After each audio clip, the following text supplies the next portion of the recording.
Bonjour à tous, bienvenue dans cette 5e vidéo thématique de la semaine 6 du MOOC Entreprise communautaire de conseil, tous consultants entrepreneurs. Dans cette vidéo, nous allons étudier comment concevoir une proposition technique et commerciale pour une prestation de service. L'objectif est de faciliter et de professionnaliser la formulation d'une offre commerciale.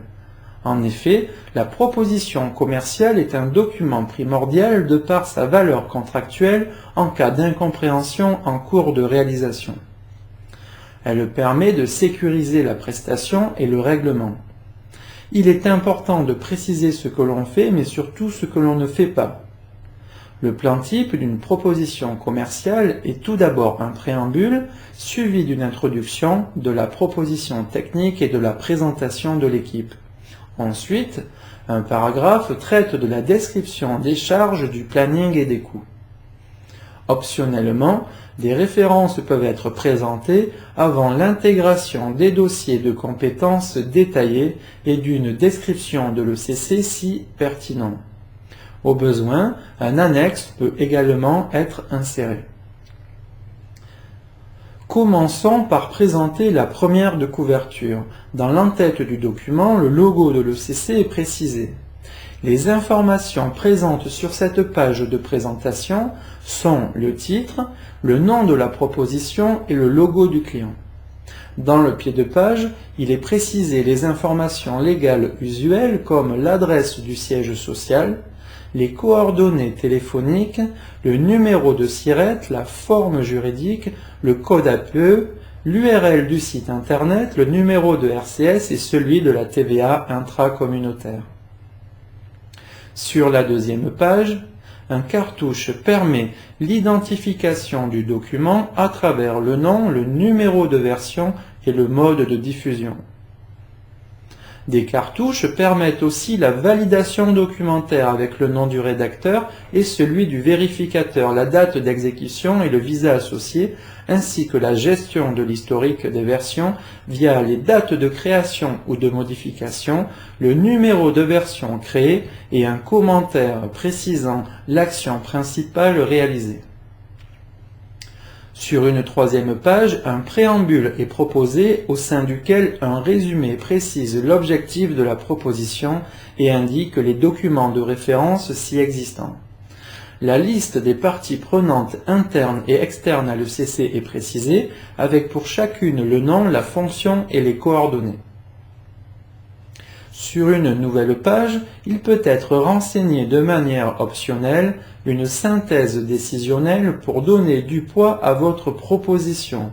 Elle consiste à un résumé de 1 à 2 pages à destination des instances décisionnaires du client. Elle reprend le périmètre de la proposition réalisée en démontrant sa pertinence par rapport à la problématique exprimée du client et en mettant en évidence ses points principaux. Une synthèse des avantages du client est également rédigée avec la précision des bénéfices directs et indirects pour le client de la proposition faite. Cela est illustré de manière chiffrée à travers un retour sur investissement, des expertises apportées, des choix d'outils, des délais réduits ou une productivité améliorée par exemple. Pour conclure ce sujet, un rappel de l'engagement permet d'affirmer la motivation à mener à bien le projet et de rappeler des références comparables de l'ECC ou directement chez le client concerné. Cette partie est signée de manière à la personnaliser davantage. Le corps du document débute réellement maintenant avec une première partie introductive. Le contexte de la mission est rappelé dans un premier paragraphe en termes de clients, de services et d'enjeux majeurs. Dans un second paragraphe, la compréhension du besoin est décrite avec une présentation du projet tel que compris par l'intervenant de l'ECC. Les éléments synthétisés présenteront la problématique, les objectifs définis et les résultats attendus. Un dernier paragraphe introductif rappellera le champ de la mission avec une description du périmètre et de la forme que prendra la mission.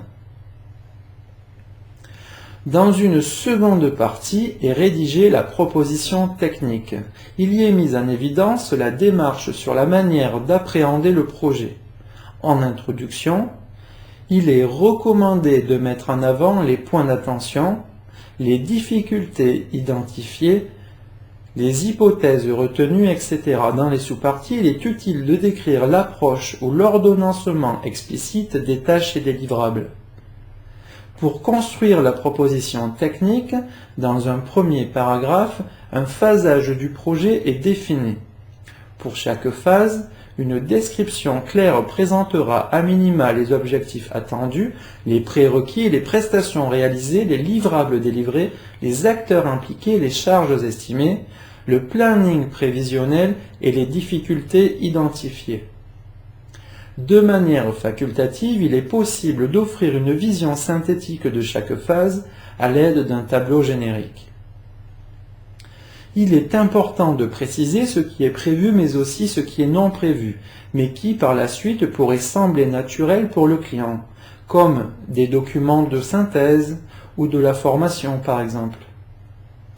Dans un deuxième paragraphe est abordé les outils et les méthodologies proposées avec une présentation de la méthodologie mise en œuvre, de l'approche outil retenue et de la politique d'assurance qualité précisant les processus de suivi du projet. Un exemple en ce sens peut être un comité de pilotage mensuel, un reporting hebdomadaire, des spécifications validées, une matrice de traçabilité des exigences clients, un post-mortem en fin de projet, etc. Dans une troisième partie est décrite l'équipe interne et externe préconisée avec une illustration des attributions des parties prenantes. On commencera par introduire les ressources de l'ECC en listant les acteurs intervenants, en détaillant les profils types de chacun et en résumant les rôles. On peut préciser qu'en annexe de la proposition seront intégrés les dossiers de compétences complets des intervenants identifiés et que, selon les besoins, des experts de l'ECC pourront intervenir à la demande du correspondant du client. En outre, les consultants de l'ECC disposeront de l'appui nécessaire à leur mission à travers une base de connaissances, un outillage, des retours d'expérience, un support des équipes de consultants entrepreneurs et des partenaires. Dans un paragraphe distinct sera présenté les ressources du client intervenant avec un résumé des rôles et des fonctions leur incombant, ainsi qu'un descriptif des ressources logistiques nécessaires que le client s'engage à mettre à disposition de l'équipe, comme par exemple un bureau, un ordinateur, un accès au réseau ou aux applications, aux documentations utiles.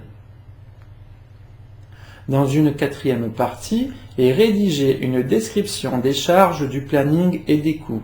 Dans un premier paragraphe, un planning prévisionnel est fourni avec une granularité hebdomadaire ou mensuelle en fonction de la durée du projet qui permettra de visualiser les charges par phase.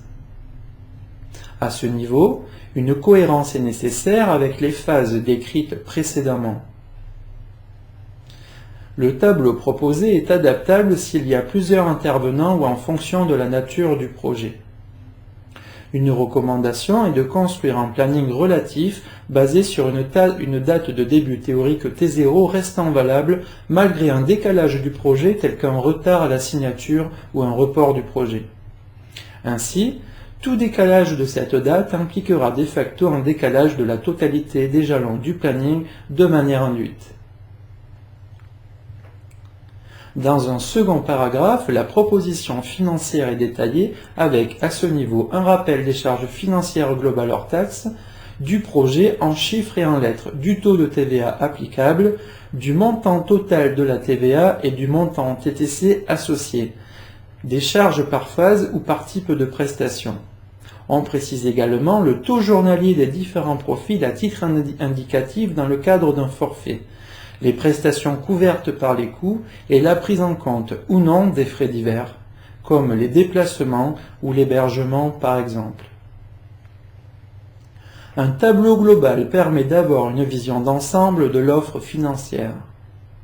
On peut également préciser le délai, le moyen de règlement ainsi que le mode de facturation qui peut être à la réception des livrables, nécessitant de ce fait une précision du calendrier de facturation en fonction des phases et des livrables, ou bien mensuel au prorata des charges consommées.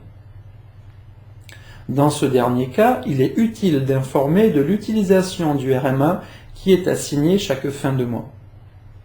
Pour information, les factures sont en règle générale payables à 30 jours fin de mois et par virement de préférence. Un nouveau paragraphe permet d'affiner les conditions contractuelles.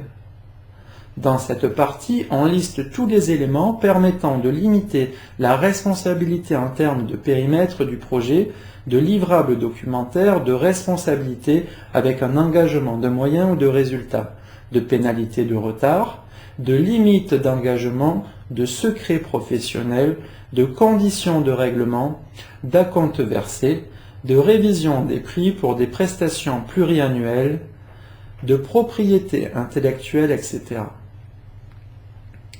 Dans une cinquième partie, il est possible, au besoin, de renseigner des références pertinentes de l'intervenant ou de l'ECC associées à un commentaire justifiant la légitimité de ce dernier sur ce projet. Dans une nouvelle partie, les dossiers de compétences détaillées des consultants pressentis sont intégrés à ce niveau, précédés d'un commentaire justifiant la pertinence de la proposition à réaliser. Dans une partie séparée, il est proposé d'ajouter une description de l'ECC, la plus pertinente tant sur le fond que sur la forme, permettant de renforcer la proposition commerciale. De manière optionnelle, une dernière partie peut être constituée par des annexes pour par exemple insérer des documents types, des informations complémentaires, des procédures qualité, ou toute information jugée utile. Pour conclure, au cours de cette vidéo, nous avons pu étudier comment élaborer une proposition technique et commerciale dans son ensemble. Ce type de document est constitué, en règle générale, d'un cartouche documentaire, d'un préambule, d'une synthèse décisionnelle, optionnelle, d'un rappel du contexte de la mission, d'une proposition technique, d'une préconisation d'équipe, d'une description des charges, du planning et des coûts, de références, des dossiers de compétences détaillés des intervenants, d'une description de l'ECC et d'annexes aux besoins. Comme à chaque fois, n'hésitez pas à parler du MOOC autour de vous pour permettre à tous ceux qui le souhaiteraient de s'inscrire pour la prochaine session du MOOC.